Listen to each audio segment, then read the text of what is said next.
लखीमपुर में कॉलेज छात्रा की हत्या। कछार के जयपुर के मंगलपुर गांव में निशा अर्चना बेगम नामक कॉलेज छात्रा की धारदार हथियार से हत्या कर दी गई। परिजनों ने उसे खून से लथपथ हालत में पाया, लेकिन अस्पताल ले जाते समय उसकी मौत हो गई। दुष्कर्म के बाद हत्या की आशंका जताई जा रही है। पुलिस ने 3 युवकों सबीर, शाहजहान और इनाऊ को हिरासत में लेकर जांच शुरू की है।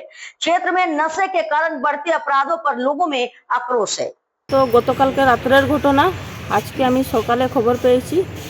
খবর পাওয়ার সাথে আমি যেহেতু বালাদন মঙ্গলপুর জায়গাতে এই ঘটনাটা ঘটেছে, আমি এই জায়গাতে খবর নিয়েছি। আর বর্তমানে আমি আমাদের জয়পুর পুলিশ স্টেশনে এসেছি।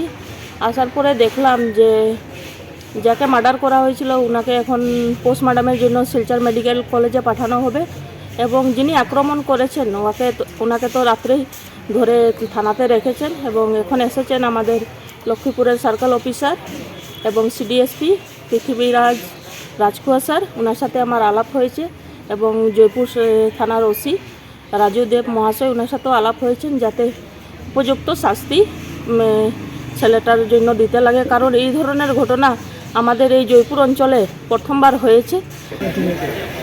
ওরকম ঘটনা হয়েছে পরে কেনে মারছে তারা তো রাত্রে চুর করার লগে আইছে, তো চুর করবার আইছে। মানে মেয়েটা তারে মানে চেহারাটা দেখছে নাকি জানি, ওই সময় দেখছে কয়া তারে মাসে নি ওটা তো হইতে পারে না, চুর করবার তো আইছে।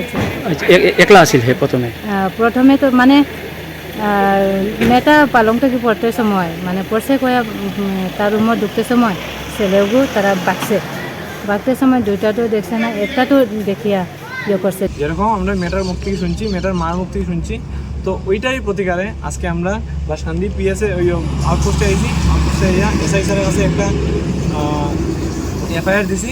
ওই এফআইআরের এগেনস্টে আমরা চাই এই জিয়াদির কঠোর থেকে কঠোর শাস্তি হইতো।